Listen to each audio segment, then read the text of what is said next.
kita adab wudu di muka surat 15 apa 16 tadi?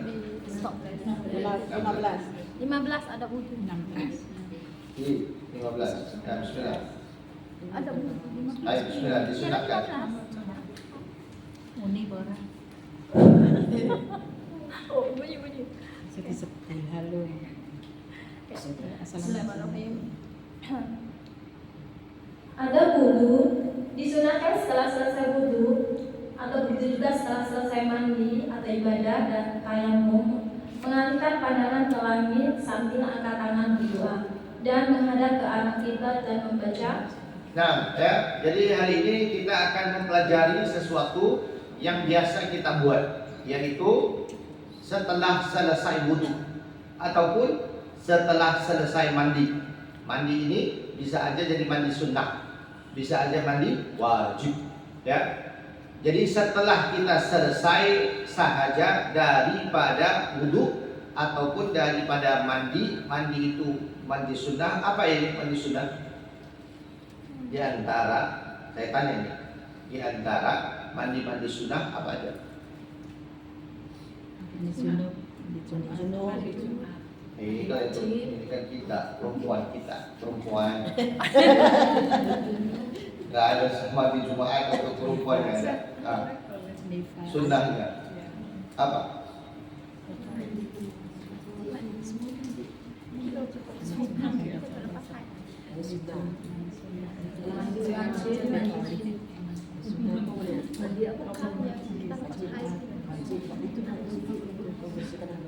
Serius?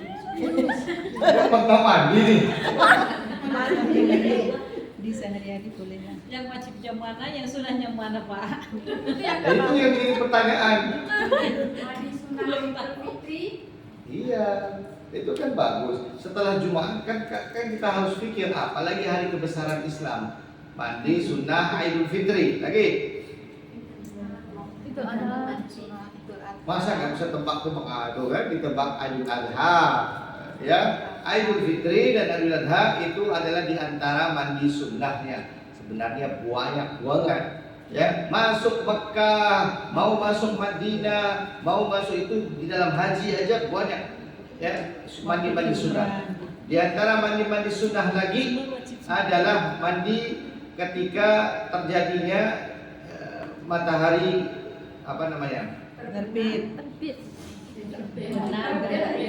Bukan, ya, matahari gerhana ataupun bulan gerhana. Itu pun disunahkan juga mandi, ya. Mandi sunnah di dalam Islam itu sangat banyak dan semua itu mendapatkan pahala-pahala. Nah, kalau Anda yang mandi pagi-pagi hari-hari itu mandinya mandi mubah, ya. Bisa aja tidak dapat pahala, dan dapat pahala jikalau pandai kita untuk mengeluarkan niatnya.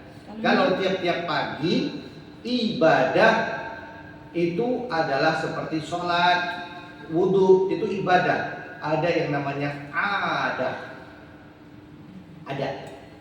Dalam bahasa Arab ada, ya. Apa itu adat? Yaitu adat kebiasaan tiap-tiap manusia. Mandi pagi. Adat bisa diubah menjadi ibadah. Karena niat. Sekali lagi, adat bisa menjadi ibadah jikalau kita niatkan amalan itu, maka ia menjadi ibadah. Kalau Anda yang pagi, Mbak Sofia nih, pagi mandi dia, tapi dia lupa niat. Ya, tambahannya dia niat, aku niat biar mandi ini segarkan aku. Nanti aku sholat bisa segar dan khusyuk. Jadi tidak bau, tidak apa, aku jadi sehat. Itu semuanya niat. Setiap niat itu adalah ibadah. Maka dia mendapat pahala. Mbak Sofia nggak dapat apa-apa. Jadi begitu. Adat bisa diubah menjadi ibadah. Tapi hari ini kita membincangkan tentang selesainya ibadah itu. Ada sebuah doa yang diriwayatkan Dan doa ini maka siapa yang membacanya mendapatkan pahala yang sangat besar, mendapat cucuran rahmat dari para malaikat yang datang langsung setelah dia berdoa begitu. Doanya seketika dia selesai daripada ibadah, sunnah mandi, wajib mandi, wudu. Ini 3 perkara. Ketika dia selesai melaksanakannya, ada sunnah doa. Ada sunnah untuk kita angkat tangan, dan kalau kita tidak pakai baju, kita bisa lihat apa namanya, keteknya. Jadi berarti dia angkat tangan begini. Karena itu Rasulullah SAW melakukan hal seperti itu. Setelah wudu, dia mengangkat tangan sampai kelihatan kalau dia tidak pakai bajunya. Berarti kelihatan ketiaknya ketika dia tidak memakai baju, ataupun pembahasan itu adalah mengangkat tangan selevel tinggi, bukan rendah, ya, tinggi. Nah, kita lihat di sini. Disunahkan setelah selesai wudu, begitu juga setelah selesai mandi ibadah, dan juga tayamum. Ya, tayamum jarang kita laksanakan, tapi kalau kita laksanakan juga disunahkan untuk membaca doa ini. Ya, mengalihkan pandangan ke langit sambil mengangkat tangan dan berdoa. Ya, yaitu mengalihkan pandangan ke langit. Ya, berarti melihat di atas. Ya, jangan begini ya. Cukup daripada 45 degree saja, jangan sampai 90. Ya. Baik. Dan dia akan berdoa dengan doa ini. Mari kita baca bersama. Asyhadu an la ilaha illallah wahdahu la syarika lah wa asyhadu anna Muhammadan abduhu wa rasuluh. Allahumma ja'alni minat tawwabin waj'alni minal mutatahhirin waj'alni min ibadikas salihin subhanaka Allahumma wa bihamdika asyhadu an la ilaha illallah astaghfiruka wa atubu ilaika. Allahumma ighfirli dhanbi wa wasi'li fi dari wa barik li fi rizqi wa la taftanni bima zawaita anni wa sallallahu ala sayyidina Muhammadin wa alihi wa sahbihi wa sallam. Kemudian membaca ayat kursi, kemudian membaca surah Al-Qadar, inna anzalna sampai akhir satu kali, kemudian membaca qul huwallahu ahad satu kali. Kemudian kalau ada waktu, kalau dia sudah berwudu, maka sholatlah dengan sholat sunnatul wudu, dan dibaca di dalam sholat sunnatul wudu itu surah Al-Kafirun dan qul huwallahu ahad. Naam, kita akan baca langsung di bawah itu, Mbak. Siapa namanya? Purwanti. Purwati. Titik aja lah. Ya, dibaca itu. Dibaca di dalam hadis. Di dalam hadis menyebutkan, barang siapa yang berwudu dengan wudu yang sempurna, kemudian sholat 2 rakaat, dan di dalam sholat itu dilakukannya dengan khusyuk atau tidak berkata-kata di dalam hatinya selain dari perkataan tersebut, diampunkan semua dosa-dosanya yang telah lalu. Nah, jadi sempurna. Wudu yang sempurna itu adalah kesempurnaan dia selesai wudu dan berdoa. Itu adalah wudu yang sempurna. Makanya di dalam hadis tersebut mengatakan, barang siapa yang melaksanakan wudu yang sempurna, kemudian menuju ke tempat sholatnya dan melakukan sholat 2 rakaat, sholat sunat wudu. Sholat sunat wudu ini selesai sunnahnya ketika kering daripada wudu tadi. Berarti kalau dia udah ambil wudhu, kemudian dia masak, kemudian dia nyusu siapa gitu, dia kasih makan siapa, mau sholat wudhu nggak bisa karena sudah kering kan. Jadi kalau wudhunya itu masih basah, jadi masih sunnah untuk dia melaksanakan sholat sunat wudhu itu. Kalau udah kering? Hah? Kalau udah kering? Itu dia nggak bisa, sudah selesai.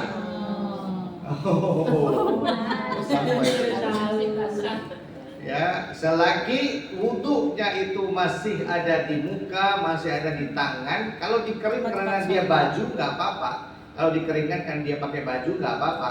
Tapi ditadarkan di dalam udara yang biasa. Biasanya akan kering di dalam waktu 15 menit, 20 menit. Kalau setelah itu dia mendatangi tempat sholat untuk melakukan sholat wudhu, itu sudah selesai, sudah habis waktunya.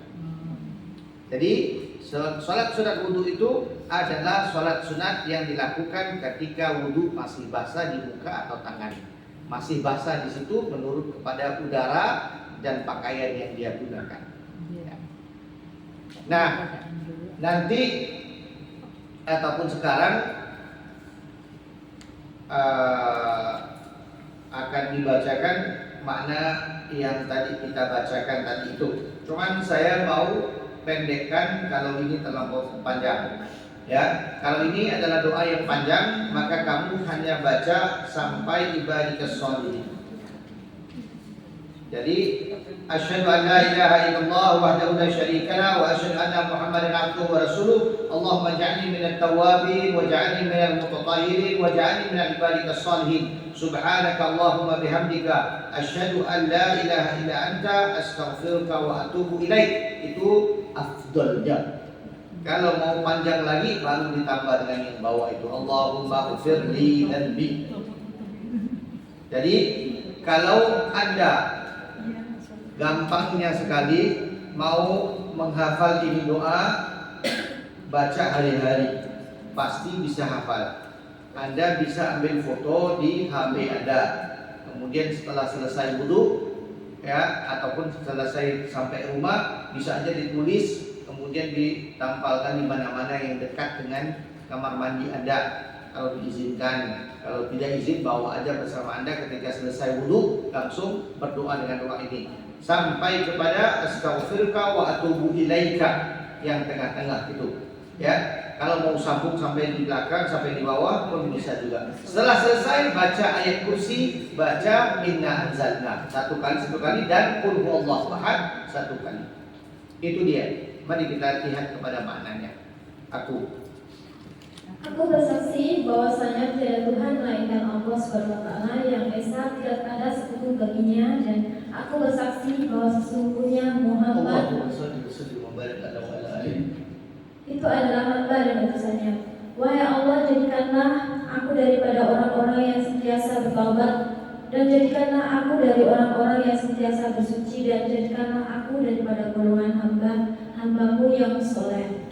Maha suci Engkau, wahai Allah, dan dengan memujimu aku bersaksi bahwasanya tiada Tuhan melainkan Engkau, dan aku memohon keampunan darimu, dan aku bertaubat kepadamu. Wahai Allah SWT, ampunilah dosa-dosaku dan luaskanlah untukku tempat tinggalku, dan berikanlah keberkahan di dalam rezekiku, dan janganlah Engkau membiarkan fitnah ke atas diriku dari apa-apa yang telah Engkau jauhkan untukku. Dan semoga Allah Subhanahu wa ta'ala menyampaikan salawat dan salam kepada junjungan kami Muhammad SAW, keluarganya serta pada sahabatnya. Nah, terus. Dan diteruskan dengan baca ayat kursi, surat Al-Qadr dan surat Al-Ikhlas, kemudian salat 2 rakaat sunnah wudhu, di mana pada rakaat pertama setelah Al-Fatihah membaca surat Al-Kafirun dan kedua surat Al-Ikhlas. Ini adalah salat sunat wudhunya. Usalli sunat al-wudhu raka'ataini lillahi ta'ala. Oke, langsung. Dan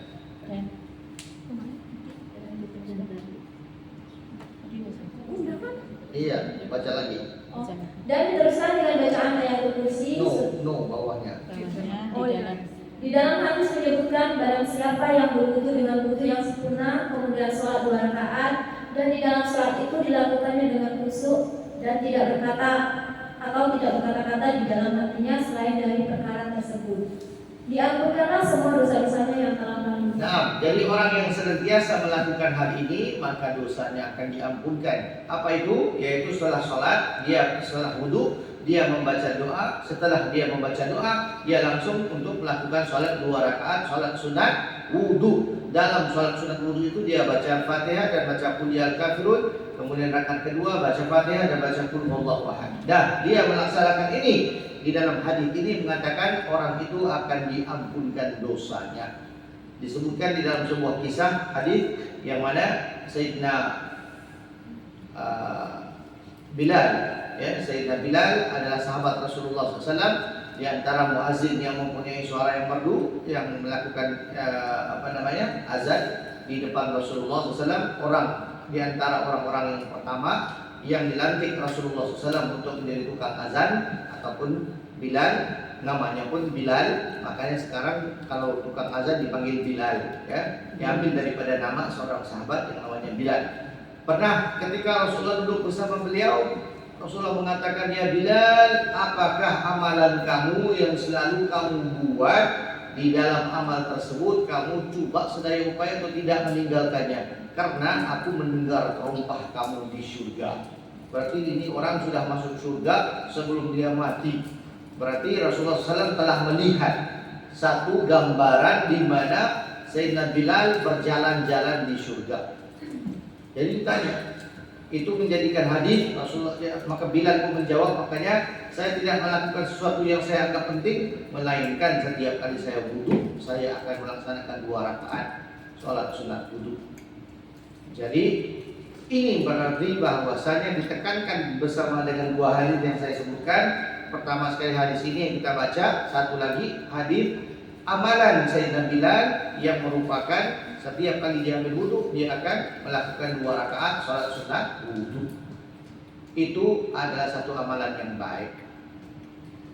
Amalan-amalan seperti ini, doa-doa seperti ini, ia merupakan sesuatu yang tidak boleh jauh daripada kita.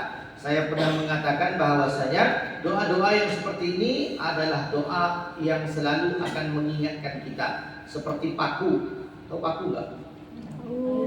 Apa paku? Aku yang buat tancap gitu. Iya, yang buat tancap itu kan kita ketuk sekali des. Kalau kita goyangkan masih bisa jatuh lepas. Tapi kalau kita diamin des, kita des, sampai dia masuk betul-betul. Itulah dia. Amalan wudu adalah hari-harinya kita. Kalau kita hari-hari berdoa kepada Allah, ya Allah, jadikan aku daripada orang yang senantiasa bertaubat, jadikan aku orang-orang yang senantiasa bersuci, jadikanlah aku orang hamba-Mu yang soleh, ya. Ini semuanya hari-hari, paling tidaknya kita akan membaca doa ini 5 kali. Jadikanlah aku orang yang soleh, ya Allah, jadikanlah aku orang yang bersaksi bahwa saya dari Tuhan melainkan Engkau, ya. Berikanlah kami pengampunan, ampunilah dosa kami, luaskanlah kepada kami tempat tinggal kami, berikanlah keberkahan dalam rezeki kami, janganlah Kau biarkan fitnah ke atas diri kami, apa-apa yang telah Kau jauhkan daripada kami. Itu semuanya menjadi doa hari-harian. Karena doa yang sedemikian, seperti mana yang saya katakan, ia adalah doa yang cepat dan ringkas untuk dihafal, gampang sebenarnya. Lihatnya dia panjang, 1 muka surat. Ya, kita lihat gampang, kita lihat susah karena dia satu muka surat. Tetapi kalau kita sudah biasakan, ia akan menjadi sesuatu yang gampang, yang kita tidak usah menggunakan apa-apa kertas untuk melihatnya karena sudah hafal. Mari kita baca 1 kali lagi. Asyhadu an la ilaha illallah wahdahu la syarika lah. Asyhadu an la ilaha illallah wahdahu la syarika lah. Asyhadu anna Muhammadan abduhu wa rasuluh. Asyhadu anna Muhammadan abduhu wa rasuluh. Allahumma ja'alni minat tawwabin. Allahumma ja'alni minat tawwabin. Allahumma ja'alni minal mutatahhirin. Waj'alni minal ibadika shalihin. Ada 3 setelah syahadah. Pertama tadi asyhadu an la ilaha illallah wahdahu la syarikalah wa asyhadu anna Muhammadan abduhu wa rasuluh. Stop, itu 1. Kemudian masuk Allahumma ja'alni minat tawwabin. Sama lagi waj'alni minal mutatahhirin. Sama lagi waj'alni min ibadikas sholihin. Satu tadi minat tawwabin, minal mutatahhirin. Akhir sekali minal ibadikas sholihin. Ini 3 doa yang penting yang perlu kita ingat. Kemudian kembali kita kepada sucikan Allah. Subhanaka Allahumma bihamdika. Kembali lagi syahadahnya. Asyhadu an la ilaha illa anta astaghfiruka wa atubu ilaik. Full stop. Ini bisa diberhenti di sini doang. Ya, kalau mau selalu amalkan, dan nanti 10 tahun lagi lihat kitab ini lagi, tambah lagi. Karena 10 tahun itu udah cukup hafal, udah nggak usah pakai. Tapi ini memang gampang kalau kita usahakan untuk, saya katakan tadi, pertama 2 kali ya mesti kita tulis ataupun letak di dalam HP. Kita mau setelah selesai berada, mungkin kamu praktikalnya ya, ambil wudhu langsung ke kamar mandi, ya di situ langsung ambil HP-nya, terus angkat tangan berdoa di situ. Ya, kalau mungkin di majikan nggak bisa kan, begitu keluar dari toilet dia begini, majikan mau ngapain gitu ya. Majikan kaget wajar. Langsung aja ke kamar dulu, di kamar baru angkat tangan berdoa dengan doa ini. Ya, kalau gitu di kamarnya atau dekat dengan kamar itu diletakkan doa ini sampai astaghfiruka wa atubu ilaika. Sampai di situ aja. Kalau mau tambah, kalau kamu kuat dan bagus ya silakan. Tambahkan Allahumma firli dzanbi wa wasi'ni rizqi itu semuanya sampai akhirnya. Nah, selesai tadi kita baca astaghfiruka wa atubu ilaik, langsung membaca ayat kursi. Langsung kita membaca Al-Qadar. Inna anzalnahu fi lailatul qadar wa ma adraka ma lailatul qadar. Lailatul qadri khairun min alfi syahr. Tanazzalul malaikatu wa ruhu fiha bi idzni rabbihim min kulli amr. Salamun hiya hatta matla'il fajr. Kemudian membaca qul huwallahu ahad. Qul huwallahu ahad, Allahu samad, lam yalid wa lam yulad wa lam yakul lahu kufuwan ahad. Kemudian langsung salat 2 rakaat salat sunat, wudu. Selesainya berdoa sedikit, ya langsung sholat apa yang kamu mau sholat. Ini adalah adab yang terbaik yang bisa dilakukan seseorang sebelum dia melakukan sholat. Ya, baik, kita baca sekali lagi. Asyhadu an la ilaha illallah wahdahu la syarika lah. Asyhadu an la ilaha illallah wahdahu la syarika lah. Wa asyhadu anna Muhammadan abduhu wa rasuluh. Ini sebenarnya syahadah yang ditambah saja. Biasanya kita baca asyhadu an la ilaha illallah wa asyhadu anna Muhammadar Rasulullah. Tapi ini kita tambah asyhadu an la ilaha illallah wahdahu la syarikalah wa asyhadu anna Muhammadan abduhu wa rasuluh. Muhammad itu adalah Abdullah, yaitu hamba Allah, dan juga rasulnya. Itu aja tambahannya. Kemudian Allahumma ja'al tadi. Mari kita baca. Allahumma ja'alni minat tawwabin. Allahumma ja'alni minat tawwabin. Wa ja'alni minal mutatahhirin. Wa ja'alni min ibadika salihin. Tiga aj'al, yaitu Allahumma ja'alni minat tawwabin waj'alni minal mutatahhirin waj'alni minal ibadikas sholihin. Ya, yaitu pertama sekali menjadi, ya Allah, jadikanlah aku orang-orang yang senantiasa bertaubat, ya, minat tawwabin waj'alni minal mutatahhirin, orang-orang yang suka untuk mensucikan diri, baik daripada dosa ataupun daripada zahirnya, mandi dan sebagainya. Dan jadikan aku juga antara golongan-golongan orang yang saleh. Itu 3 aja, ya. Yakni Allahumma ja'alni minat tawwabin mutatahhirin waj'alni minal ibadikas sholihin. Langsung sucikan Allah sekali lagi untuk penutupnya dengan syahadat tadi. Subhanaka. Ayo, subhanaka. Ya, subhanaka. Berhenti. Subhanaka. Baru masuk Allahumma bihamdika. Kita sambung tadi ya. Allahumma ja'alni minat tawwabin wa ja'alni minal mutatahhirin wa ja'alni minal ibadika salihin. Ayo.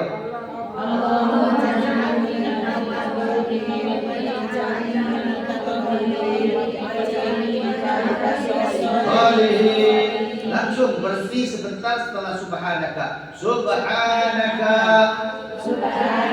Allahumma bihamdika.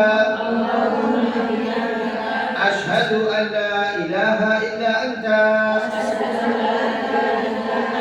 Astaghfiruka wa atubu ilaik. Subhanaka. Allahumma bihamdika. Ashhadu an la ilaha illa anta. Astaghfiruka wa atubu ilaik. Nah, ya, inilah dia doa yang kalau bisa jangan ditinggalkan, karena ini hadis yang warid, hadis yang Rasulullah menjalankan dan menyampaikan, hadis yang sahih yang memberitahu kita bahwasanya Rasulullah buat ini. Kalau Rasulullah sudah buat ini dan mengarahkan kita untuk melakukannya, berarti itu ada rahasia yang tersembunyi. Malah pada ada di dalam sebuah kisah seorang ulama yang mengatakan bahwasanya seketika dia melihat seseorang itu mengangkat tangan, ketika orang itu selesai wudu, kemudian dia melihat ada dua malaikat yang datang yang ikut berdoa dengan dia, berarti mengaminkan doanya dia. Selesai dia doa, hilang malaikat tersebut. Itu yang dilihat oleh seorang ulama ketika dia. Makanya banyak lagi perkara-perkara yang seperti ini yang mendatangkan keberkahan yang baik. Wudu adalah sesuatu yang penting di dalam Islam. Ia adalah sesuatu yang akan menyelamatkan Anda. Ya, kalau Anda ada wudu, jangankan syaitan, jangankan jin, ya, seorang wali Allah saja tidak bisa melihat sesuatu yang ada daripada Anda yang menunjukkan kepada keaibannya. Melainkan dia ingin bakat. Kalau dia terbuka, secara terbuka, bisa aja dia lihat. Kalau kita tidak punya wudu, kadang-kadang ada orang bisa lihat langsung ke kita. Lihat ini maksudnya lihat daripada amalnya kita, bagaimana orangnya kita. Tapi kalau ada wudu, ia terlindung, terhalang daripada mata-mata yang sedemikian. Mata baik atau mata yang jahat. Ya. Mata jahat adalah ain, ya, yang mana akan masuk kepada seseorang ketika dia itu kosong. Makanya kalau kita berwudu itu akan melindungi seseorang itu daripada terkena ainul hasad, ya, ain ataupun kena mata, ya. Saya nggak tahu kalau di Indonesia ada perkataan kena mata, tapi di sini ada, ya. Di sini Singapura, ya. Ya, ain itu memang ada karena memang bahasa Arabnya ain. Al-ain huwal haq, kata Rasulullah SAW. Ain itu adalah benar, betul, benar-benar terjadi dan boleh terjadi. Kalau saya lihatnya cakep ya mbak, dan hati saya kurang ajar ya orang ini, itu hasad namanya. Tapi yang keluar adalah hasad, karena dia itu mengeluarkan kata-kata yang manis, tetapi di dalamnya itu bukan, tidak benar. Ini kalau orang-orang yang terkena ain ini bisa jadi sakit, bisa mati. Ain itu sawan. Ya, macam-macam bisa terjadi. Jadi ia adalah sesuatu, makanya ya mulut seseorang itu adalah sesuatu yang bisa menjadi doa. Hati seseorang yang keluarkan juga itu menjadi panahnya, senjatanya.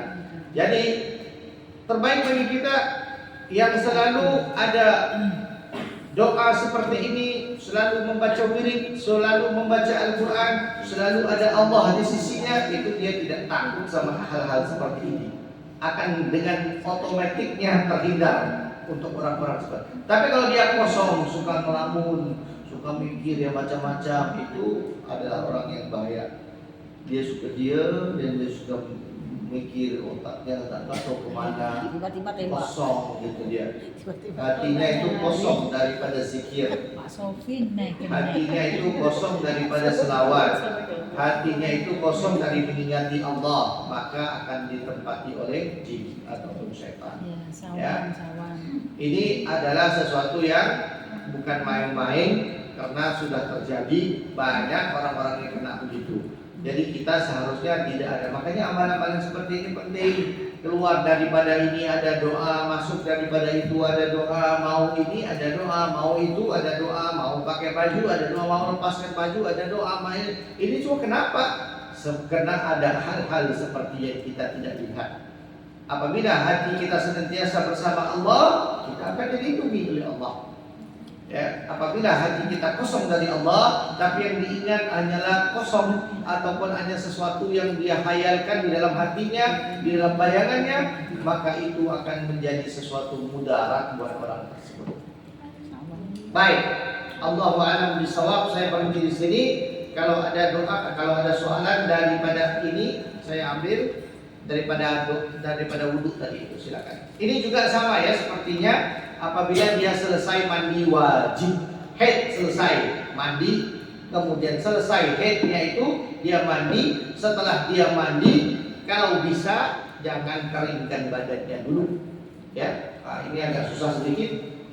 Maka gimana saya nggak tahu. Ya, pokoknya kalau bisa jangan keringkan badannya dahulu. Di doa dengan doa ini baru bisa bersihkan ataupun keringkan badannya. Sebenarnya mengeringkan badan, kalau especially wudhu ya, lebih kepada wudhu. Kalau kita mengambil wudhu dan keringkan badan dengan handuk itu makruh. Begitu juga dengan mandi hadas ataupun mandi sunnah. Kita tidak ataupun kita makruh untuk mengeringkan badan, melainkan kalau ia akan memudaratkan keadaan, seperti dia akan menjadi sakit ataupun kayaknya nggak enak, ya, betul. Jadi keringkan. Rambut basah macam mana terus? Iya, itu saya katakan tadi. Kalau dia itu jawabnya itu macam mana, dan pakai aduk. Ya, pakai. Kalau dia tidak ada macam mananya, disudah untuk diamin aja airnya. Ya nanti kelamaan ditoleh. Gimana? Kelamaan Kelamaan itu ada dia, maksud saya enggak. Sebentar ya. Apa yang saya maksudkan adalah Anda mandi hadas ataupun mandi sunnah, kemudian diamin. Sebelum Anda ambil handuk itu, baca doanya di situ. Di toilet itu. Di toilet itu, ya, di toilet tapi di luar toilet ya. Maksudnya di luar toilet itu di luar tempat pembuangan, ya. Jadi mandi ambil doa di situ, ya nggak apa-apa, langsung pakai handuk keluar, ya. Kalau Anda ada kesempatan yang besar untuk tidak mengeringkan, tapi langsung saja berpakaian, ya, langsung saja berpakaian itu lebih baik. Tapi keadaan kita sudah berbeda dan sebagainya. Ya, ini adalah sesuatu yang di dalam pengajian, ya, di dalam pengajian mengeringkan. Satu, mengeringkan ataupun merenjiskan itu adalah makruh, ya. Kedua-duanya itu tidak bagus untuk dibuat. Makruh adalah ditinggalkan dapat pahala. Karena apa? Karena ada hadis mengatakan setiap air yang mengalir keluar daripada sisa mandi ataupun sisa wudhu itu akan mengeluarkan sekaligus dosa di tangan anggota di anggota tersebut. Kalau itu di tangan dia keluar, berarti dosa-dosa yang ada di tangannya gugur bersama dengan airnya yang berpisah daripada tempatnya. Begitu juga badannya. Makanya itu dibiarkan kering karena semuanya itu ada maknanya. Tapi kalau karena dia itu kebiasaan, takut pusing, takut ini, takut apalah, takut macam mana lah ya, makanya dikeringkan aja, dikeringkan dan langsung. Paling tidaknya mendapatkan doa ketika dia selesai mandi itu. Paling tidak setelah itu langsung pakai handuk keluar gitu. Masuk angin. Kalau dia takut masuk angin, kalau dia takut, betul ya, itu dibahas kan. Ya, kalau dia takut dan dia bukan takut lagi, sudah biasa. Kalau kena air lama-lama dia akan masuk angin, makanya jangan. Itu makanya untuk orang itu tidak makruh. Keringkan dan keluar. Nah, begitulah dia. Saya tutup. Saya tidak akan langsung ke ada keluar rumah, tapi saya ambil soalan dan kita akan selesaikan kalian. Ada soalan tentang wudhu ataupun tentang apa aja yang ada di sini yang kita bahaskan. Katanya kalau mamanya habis mandi, kita mau wudhu itu telanjang boleh nggak? Nah, ya itu soalan yang sering ditanyakan ya. Dalam wudhu tidak ada syarat untuk aurat. Malah ulama-ulama besar mereka akan pergi ke tempat-tempat yang tidak ada orang. Berarti kalau dia mau ambil wudhu ya, bukan mandi ya. Kalau dia mau ambil wudhu, dia akan pergi ke tempat dalam kamar untuk mengambil wudhu dan dia akan lebihkan di tempat-tempat pensucian yang kita biasa cucikan. Kalau kita kan biasanya di muka ya, kita cuci muka. Tapi kalau mereka yang tahu tentang hadis yang akan saya bacakan, mereka akan lebihkan di mukanya. Tangannya itu mereka akan basuh sampai di sini. Kakinya itu dia akan sampai atas kaki lututnya ataupun sampai jengkolnya ataupun apa yang dipanggil itu. Jadi kenapa begitu? Karena Rasulullah SAW bersabda, umatku akan dikenali sebagai ghurrul muhajirin, ya, yaitu orang-orang yang memancarkan, yang datang di hari kiamat dengan memberikan cahaya, pancaran sinar cahaya yang sangat-sangat terang di tempat kesan wudhunya. Itu umatku akan dikenali sebagai. Jadi kata Rasulullah SAW, umatku akan dikenali. Ini kan banyak umat dari Nabi Adam, umat dari Nabi Nuh, umat dari Nabi Isa, umat dari semuanya datang. Tetapi umatku mereka akan dikenali ataupun mereka akan dikenal. Oh, ini umat saya. Kenapa? Ada hurul yang saya katakan tadi, ada cahaya yang sangat menerang dari bekas wudhu yang diambil. Jadi kita tahu kalau fardunya dari sini sampai 2 tulang yang ada di sini. Ada 2 tulang di sini, 2 tulang yang begini. Nah, jadi ada 1 tulang lagi di sini. Yang tulang ini, belakang ini kadar daripada kewajibannya.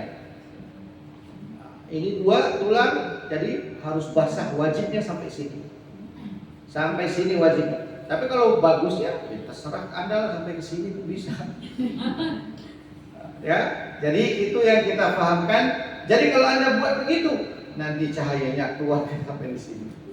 Nah, kalau dia, itu maksudnya daripada. Jadi soalannya tadi adalah apabila seseorang itu mau mengambil wudhu dan dia di dalam keadaan telanjang, sah apa wudhunya? Sah aja. Karena tidak ada syarat daripada penutupan wudhu ketika mengambil wudhu.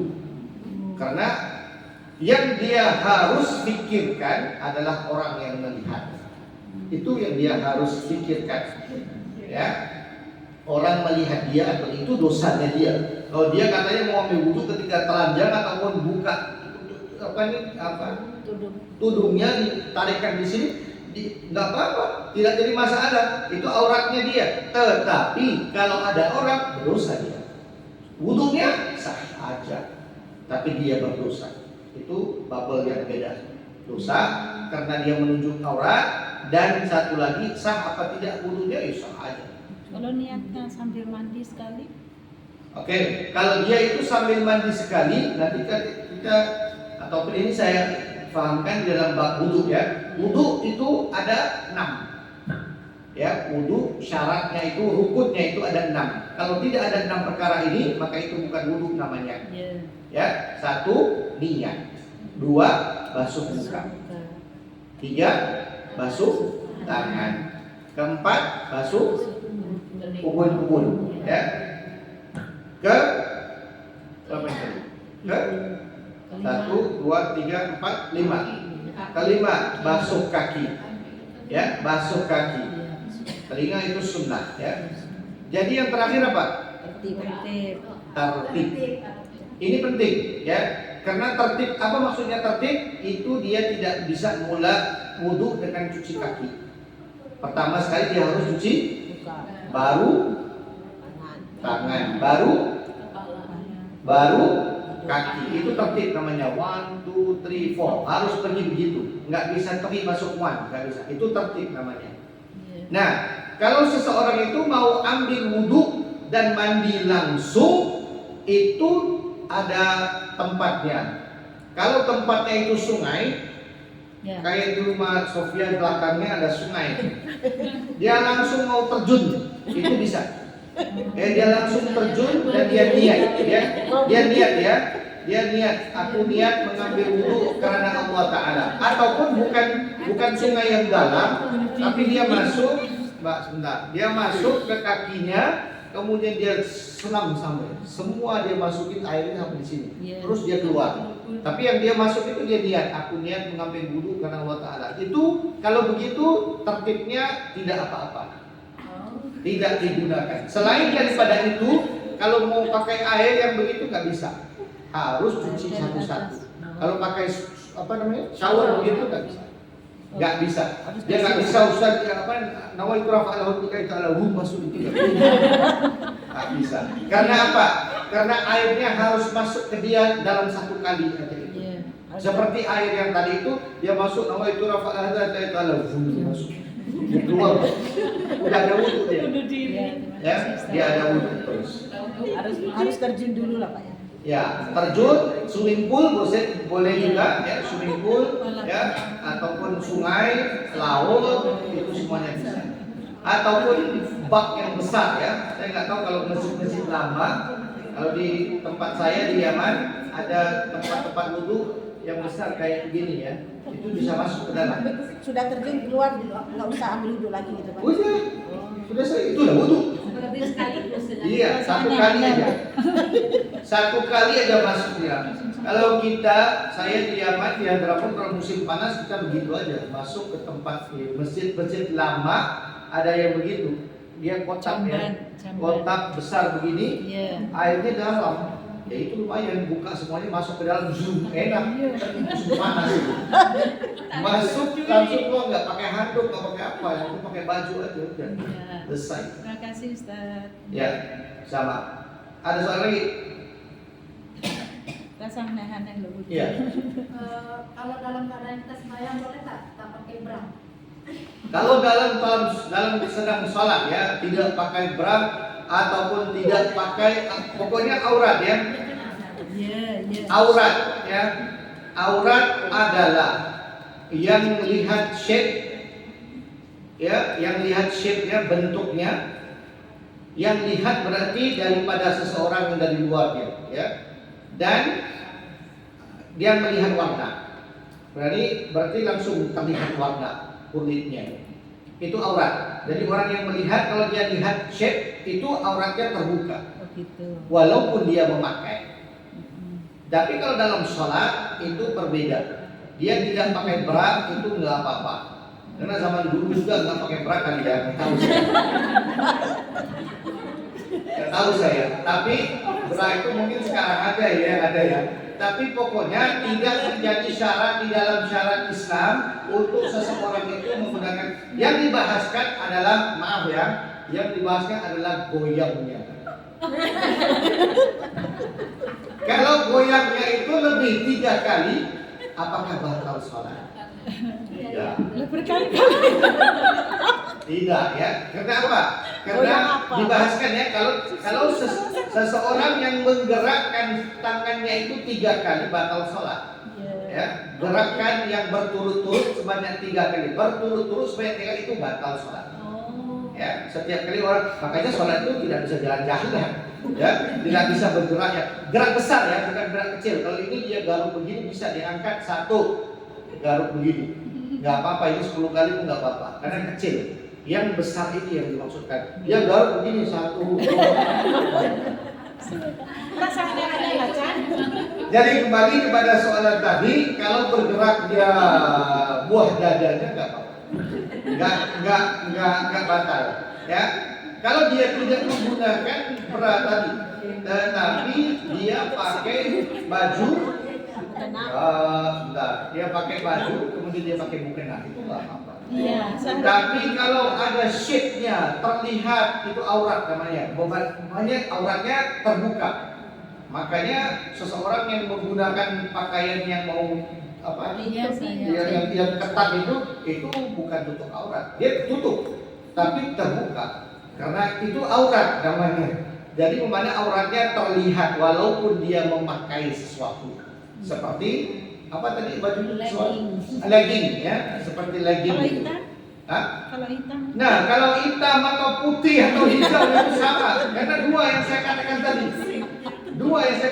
Apa yang melihat kepada shape-nya walaupun itu merah ya, itu dia telah telanjang. Pokoknya dia telah terlihat maksyuf auratnya. Nah, Wis gak usah aneh-aneh, Cak. Wis lah stop ae lah. Alhamdulillah, terima kasih Ustaz. Malas pakai bra langsung. enggak apa-apa. Saya katakan tadi kalau dia itu menggunakan baju, kemudian dia pakai mukena, itu sudah cukup. Iya, Itu sudah cukup menutup apa yang saya maksudkan daripada dua. Paham. Ya. Tanya Ustaz. Ya. Kita kan udah selesai wudhu, nah, itu kan kalau telanjang kan boleh. Biasanya kan secara umum kan pakai bra. Nah itu kita kan pakai bra, maaf ya Ustaz. Itu kan pasti kan benahin itu kan buah dada. Nah apalagi tangan kalau apa itu pegang buah dada dapat bisa membatalkan wudhu. Nah, apa soalannya? Soalannya itu apa katakan bagus ya. Itu soalan yang baik sekali. Bukan karena soalan itu baik, tetapi kita harus tahu apa itu yang menjadi rukun wudhu, apa itu yang menjadi batalnya wudhu. Dihafal ya. Dihafal. Tadi yang 5 itu apa? Coba. Rukun wudhu. Niat. Basuh muka. Basuh muka. Basuh tangan. Ubun-ubun ya, bukan dahi ya. Apa itu ubun-ubun? Ubun-ubun itu adalah apa yang ada kulit di bawah rambut. Jadi Anda ambil jari Anda masukkan begini, itu daripada sini sampai belakang, bukan rambut Anda ya. Kalau Bukan gini begini ya. Ya begitu pun bisa, karena airnya yakin masuk. Iya. Tapi bagusnya diambil jarinya dimasukkan begitu, itu yakin udah masuk ke dalam. Itu namanya ubun-ubun. Berarti apa yang ada di atas rambut. Ya, di belakang sini pun nggak apa-apa, di sini juga nggak apa-apa. Asalkan dia itu di bawah rambut, tapi apa yang dimaksudkan adalah di ubun-ubunnya. Terus kaki, terus kaki. Ya, diulang, ditulis, nggak apa-apa. Saya kasih 50 menit, 50 saat. Tulis atau dihafalkan. Ini rukun wudhu, nggak bisa lupa. Sampai mati pun nggak bisa lupa. Itu diajarkan ke anak kalian, diajarkan kepada semua orang. Inilah dia yang mensahkan wudhu, yaitu niat. Bila dicuci mukanya, nawaitu rafa'al hadath lillahi ta'ala, kemudian mengangkat wudhu karena Allah Ta'ala. Cuci muka, cuci tangan sampai ke sini, kaki kirinya, kemudian ambil sedikit air masuk ke rambutnya. Kalau dia pakai tudung pun nggak apa-apa, dia naikkan sedikit, dia ginikan sedikit aja nggak apa-apa. Ya. Kemudian membasuh kakinya, dan itu tertib harus diikut dari muka, tangan, ubun-ubun sampai kaki. Ya udah, itulah dia wudhu.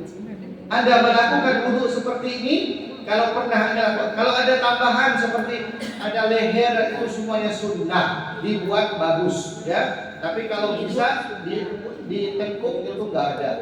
Yang ada cuma masukkan air, kumur-kumur dan di telinga, itu semuanya sunnah.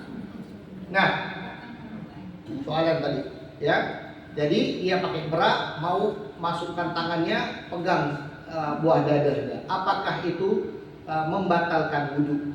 Jadi jawabannya ya, ada 4 perkara yang membatalkan wudhu. 1, ya, keluarnya sesuatu daripada 2 jalan kemaluan, depan ataupun belakang. Keluar, bukan masuk. Apa aja yang keluar daripada kemaluan depan ataupun belakang itu batal wudhunya. 1. 2, memegang di antara 2 orang, lelaki dan perempuan yang bukan mahram. Pegangnya itu adalah sesuatu yang terbuka, bukan sesuatu yang di atas sesuatu. Saya pegang Mbak Urfa ya. Mbak Sufia aja deh ya. Saya pegang Mbak Sufia ada kain di sini. itu nggak batal. Saya sama dia kan bukan mahram. Kalau dia tarik begini, saya pegang begini, batal. Dua-duanya batal. Ya, tapi kalau dia kena sedikit kukunya ke saya, kukunya itu adalah kulit mati ataupun rambutnya itu terkena sedikit saya, itu semuanya tidak batal. Yang batal adalah kulit ke kulit langsung, ya, bukan atas alas, ya. Nah, itu sudah 3. Satu lagi, 2, ya kan? Ya. Saya ulang sekali lagi. Keluar sesuatu daripada 2 jalan kemaluan. Kedua, apa tadi? Menyentuh yang bukan mahram. Ketiga, yaitu seseorang yang memegang kemaluannya sendiri dengan telapak tangan. Ini telapak tangan. Apa yang kamu tidak lihat, itulah telapak tangan. Ya, tertutup ini, itulah telapak tangan. Ini telapak tangan kalau pegang kemaluan. Nah, kemaluan yang dimaksudkan kalau laki-laki zakatnya dipegang, ya. Ataupun kalau perempuan kemaluan lubangnya itu, bukan di luarnya, tetapi lubangnya itu. Begitu juga kemaluan belakang, lubangnya itu yang dipegang dengan tangan kita. Tapi close ini adalah orang yang memegang ataupun dia memegang yang punya orang lain. Siapa yang pegang orang lain? Ibu-ibu yang mau cebokkan anaknya, itu batal dia. Ya, batal itu dia. Dia cebokkan anak dia pakai jarinya, itu kan telapak tangan, ya. Dia cebok, dia istinja.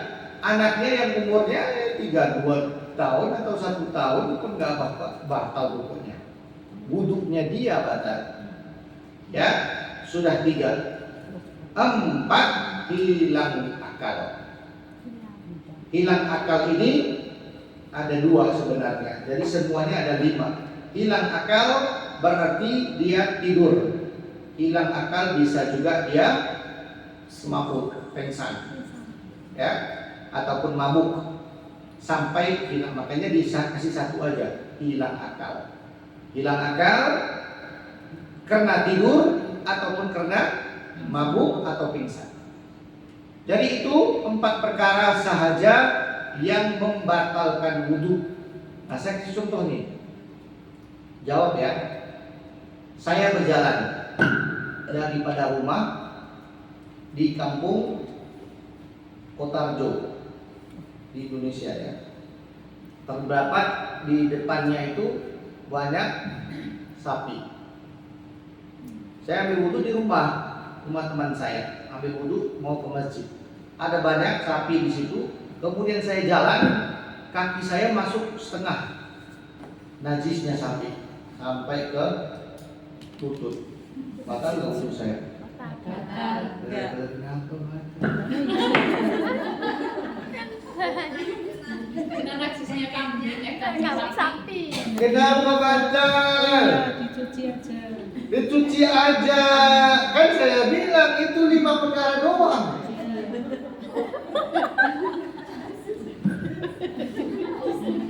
Itu 4 atau 5 perkara doang yang membatalkan wudhu. Apa dia? Ulang sekali lagi. 1. Keluarnya sesuatu, keluar bukan masuk, ya. Keluarnya sesuatu dari 2 kemaluan, depan atau belakang. 2. Bersentuhan yang bukan mahram, yang tidak berlapik, yang tidak ada ini. 3. Menyentuh kemaluan. Menyentuh kemaluan sendiri atau orang lain dengan telapak tangan. Itu semuanya syarat yang jelas, ya. Yang keempat, hilang akal disebabkan tidur ataupun pingsan. Itu aja. Nah, cerita dongeng saya jalan aja masuk. Walaupun 1 baldi, 1 ember masuk ke saya najis, saya tidak batal wudhu, harus cuci. Tapi saya tidak bisa bawa diri saya ke sholat, itu batal karena saya bawa najis. Jadi ini doang. Kalau ada soalan seperti itu juga, masukkan tangan saya ke dalam, saya pegang begini. Batal. Batal nggak? Karena itu doang. Itu 4 sahaja. Ya. Nah, kalau misalnya nih, ya misal aja ya. Kan tadi saya bilang jelas ya, harus jelas. Pegang kemaluan dengan telapak tangan. Kalau misalnya kita ada wudhu, tempat wudhu jauh, kebetulan tempat kemaluan kita gatel, kita harus bisa aja kita gunakan sesuatu untuk garuk ataupun tangannya yang di belakang. Taruh alas plastik. Terserah ya. Pokoknya dia tidak bisa pakai tangan telapaknya. Dia mau pakai di sini, ya silakan aja. Ya, silakan aja sebentar gitu kan. Takut mana jauh dan sebagainya mau ambil wudhunya, maka dia pakai belakangnya ataupun dia pakai sarung. Ya, terserah. Baik. Bisa ya, Pak? Bisa. Hafal ya? Bisa. Ini seumur hidup ya hafalnya. Nah, bukan satu kali untuk ini aja. Ini ada seumur hidup. Pakai gunakan. Orang yang berlari-lari. Ini semua tanya lagi nih. Saya lari-lari. Ada wudhu nih mau ke masjid. Saya lari langsung saya jatuh.